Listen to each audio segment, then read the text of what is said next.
Olá, esse é o primeiro vídeo do Grupo Vivendo e eu estou passando aqui para me apresentar, para que você conheça a pessoa que é a mentora desse grupo. O meu nome é Ana, esse ano eu faço 60 anos, eu sou casada há 40 anos com o Hélio, nós temos 3 filhos, todos eles já são casados, eu tenho 6 netinhos, 2 netas e 4 netos, um nasceu faz um mês. Eu sou aposentada e eu me aposentei como fisioterapeuta respiratória. Eu trabalhava em reabilitação pulmonar em hospital, em UTIs, enfermarias. Esse foi o meu último trabalho na minha jornada aí de 30 anos de trabalho. E atualmente eu sou pastora junto com meu marido numa comunidade evangélica na zona norte do estado de São Paulo, na periferia da zona norte do estado de São Paulo. Agora deixa eu te contar um pouquinho da minha saúde. Em novembro de 2021, no auge da Covid, eu e minha família, nós éramos em 13, estávamos numa festinha de família, no aniversário de um netinho meu, e nós contraímos. 12 dos 13 contraíram Covid, exceto um netinho meu que tinha bronquite. Todos nós contraímos Covid. E eu e meu marido, por sermos mais velhos, nós ficamos mais graves, né? Meu marido, a pneumonia por Covid se arrastou mais e comigo também. Só que quando nós fomos no posto de saúde avaliar, o médico, ele achou melhor me internar. E eu fui internada numa UTI e fui para essa UTI e fiquei apavorada, porque a maioria das pessoas que iam para a UTI entubavam, morriam e não voltavam para casa. Era apavorante naquela época você saber que um parente seu estava numa UTI. E eu fui para essa UTI. Chegando lá, eles fizeram a tomografia, era necessário, né, fazer a tomografia para saber quantos por cento do seu pulmão havia sido cometido pelo Covid. E eu fiz essa tomografia. Mas quando eu saí do tomógrafo, as pessoas que estavam ali, né, enfermeiros e a pessoa que estava fazendo o exame, começaram a fazer perguntas para mim. A senhora fuma? A senhora trabalhou com produtos químicos? E eu falei, não, não sou fumante e também não trabalhei com produtos químicos. E ali, por já ter sido da área da saúde, eu percebi que eles acharam alguma coisa diferente do Covid. Isso era uma sexta-feira. Então, fiquei sexta, sábado, domingo, até chegar na segunda, quando o chefe da UTI veio e conversou comigo, e por ele saber que eu era fisioterapeuta respiratória, ele deixou eu ver minha tomografia do Covid. Ele deixou eu ver minha tomografia. Ele falou, olha, a senhora precisa ver que existem coisas além do Covid. E aí ele me mostrou. E ele falou, a senhora está com câncer de pulmão. Grave. E o seu pulmão está todo tomado. E eu fui ver nas imagens e eu fiquei apavorada. Eu tinha certeza que eu não ia sobreviver. Tinha certeza que eu não ia sair daquela situação. Ele falou assim, olha, mas o Covid não é nada para a senhora. Foi acometido 25% do seu pulmão e eu vou tomar uma decisão junto com o seu marido para a gente saber o que a gente vai fazer com a senhora. Porque esse tipo de câncer que a senhora tem, nenhum hospital secundário cuida dele. A senhora vai precisar de um hospital de grande porte, um hospital terciário. E ele chamou o meu esposo. Eles conversaram e o médico me deu alta na segunda-feira e falou, vocês precisam sair daqui e já ir para a UBS e procurar um pneumologista para que vocês alcancem o hospital terciário. E nós fizemos isso. E graças a Deus, acho que em 45 dias eu consegui passar nesse pneumologista da UBS. Ele sabia o que eu tinha. O nome da doença é linfangioleiomiomatose. É um câncer raro que acomete mulheres. Entre 1 milhão de mulheres, uma tem. Eu tenho essa doença que eles chamam de LAM. E ele falou, olha, dona Ana, a senhora vai precisar ir para um hospital de grande porte. para que eles possam cuidar da senhora, eles possam dar o atendimento que a senhora precisa.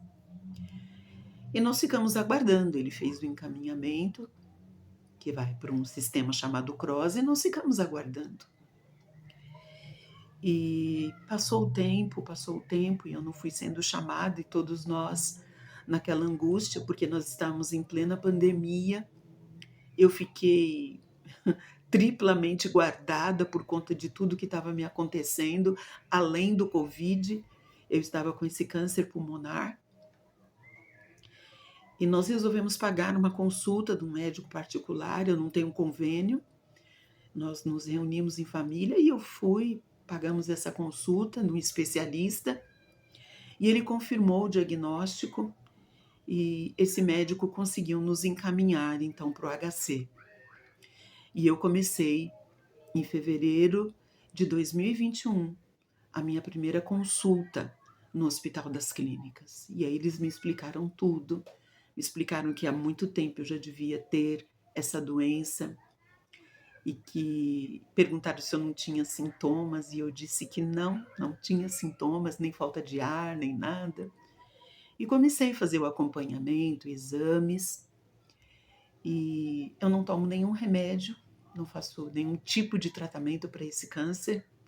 Eles têm um remédio que, quando a pessoa é mais nova e quando a doença ainda está um pouquinho menos adiantada do que a minha, eles tomam. Já no meu caso, já não é indicado. A única coisa que teria para fazer, se eu piorasse muito, é um transplante pulmonar. E foi uma fase muito difícil, fevereiro de 2021, ano passado. Só que, ao mesmo tempo que eu estava cuidando desse problema pulmonar, eu já estava um tempo cuidando da minha mama direita, que estava com uma saída de líquido. E eu estava tratando já há um tempo, praticamente uns 2 anos, acompanhando, fazendo mamografia, para ver se não era nada sério. E eles marcaram a retirada dos ductos mamários, né? E aí eu já tinha descoberto que eu estava com esse câncer pulmonar, então o pessoal da HC fez uma cartinha explicando como teria que ser, né, o modo como iam me ventilar na hora da intubação, porque eu ia ter que ser anestesiada. E quando eu levei para a anestesista, ela recusou, ela não quis. Falou: olha, não tem como a gente operar a senhora vai ter que ser operada aonde estão cuidando do seu câncer. E eu voltei para o HC e falei com o pneumo, e eles me encaminharam para o mastologista.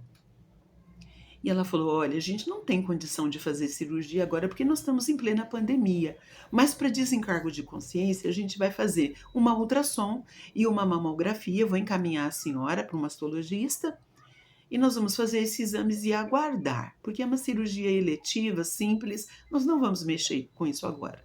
Eu falei: ok, já estava tratando do câncer de pulmão, né? Cuidando disso. E qual foi a minha surpresa? Que no ultrassom o médico olhou aquela imagem e achou que aquela imagem era maligna. Ele me mandou para o aparelhinho para fazer a mamografia, a suspeita dele aumentou, nós remarcamos, eu fiz uma biópsia na mama esquerda, nem na direita foi, e fiz também uma biópsia na axila para ver um linfonodo, e eu descobri que estava com câncer de mama. Eu não conseguia acreditar que eu tinha 2 cânceres diferentes. 2 cânceres, é até horrível falar 2. Mas eles me encaminharam para o ICESP, o Instituto de Câncer do Estado de São Paulo, que é um braço, né, do HC. Em abril de 2021, eu já estava começando o meu tratamento no ICESP e já levei uma batelada de exames, porque eu já tinha feito alguns exames por conta da desconfiança, né? Para eles descartarem a desconfiança de qualquer outra complicação.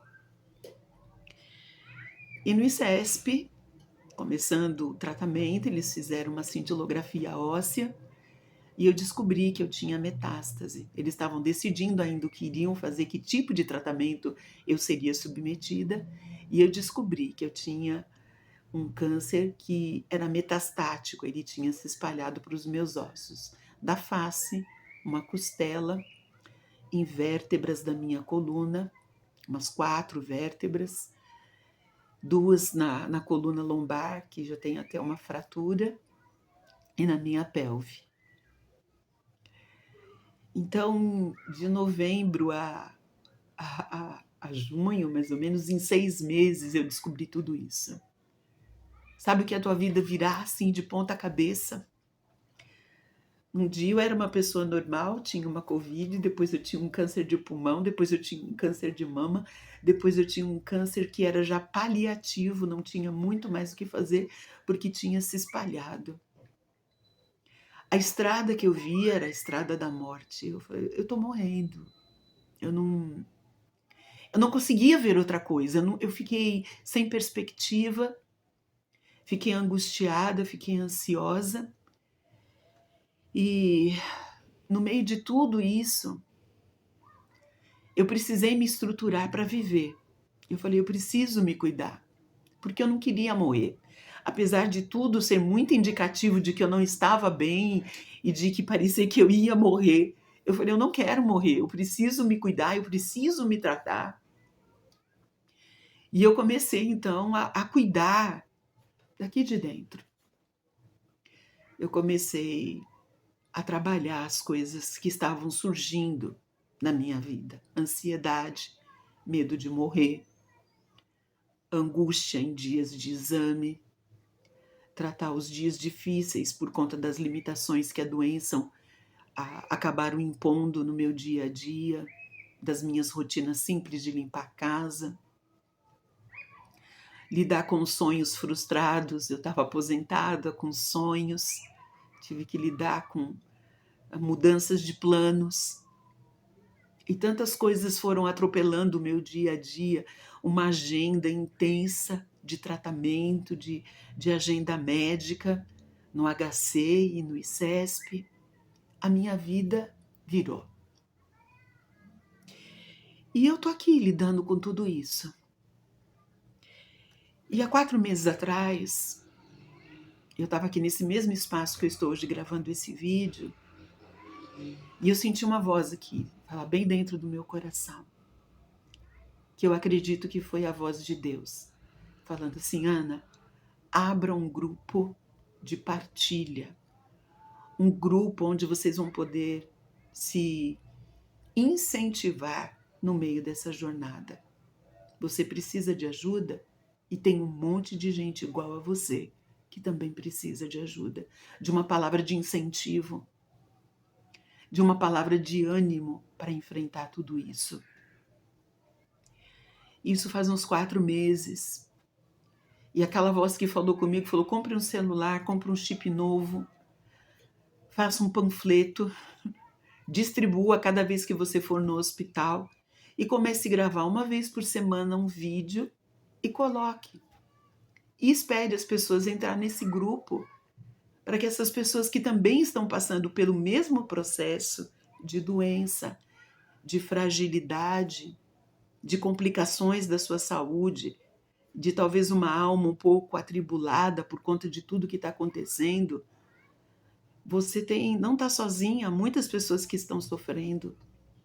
Crie esse grupo e vocês vão se ajudar, vocês vão segurar um na mão do outro, porque você, Ana, não está morrendo, você está vivendo. Essa voz falou muito claro para mim.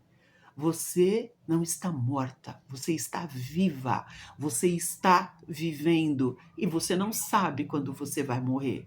Então não morra, não se mate antes da hora.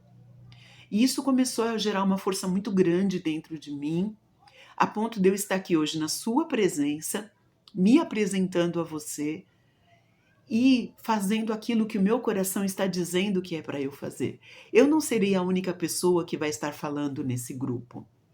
Eu sei também que eu não sou a única pessoa que estou sofrendo e tem algo legal para compartilhar.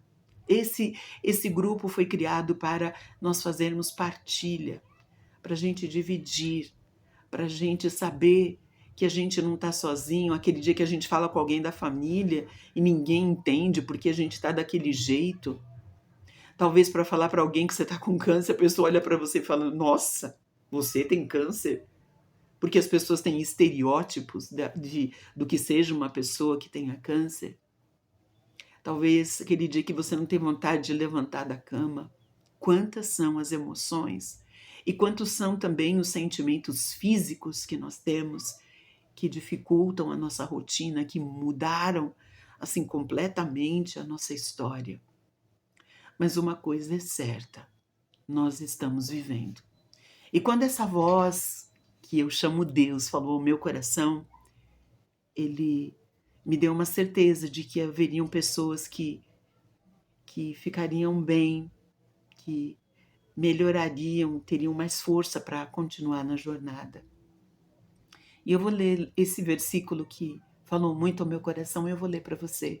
Isaías 60, versículo 1 diz assim: Dispõe-te, resplandece, porque vem a tua luz, e a glória do Senhor nasce sobre ti. Em outras palavras, levanta. Ainda tem luz brilhando, ainda tem energia, ainda tem força em mim, ainda tem força em você, ainda levanta porque está nascendo luz. E às vezes parece que a nossa luz está apagando, mas eu quero te dizer, porque vem luz sobre você, vem luz sobre mim. E é isso que nós vamos estar compartilhando nesse grupo. Incentivo, palavras de conforto e incentivo enquanto nós estamos nessa jornada. Seja bem-vindo ao Grupo Vivendo. Eu sou a Ana, muito prazer em te conhecer.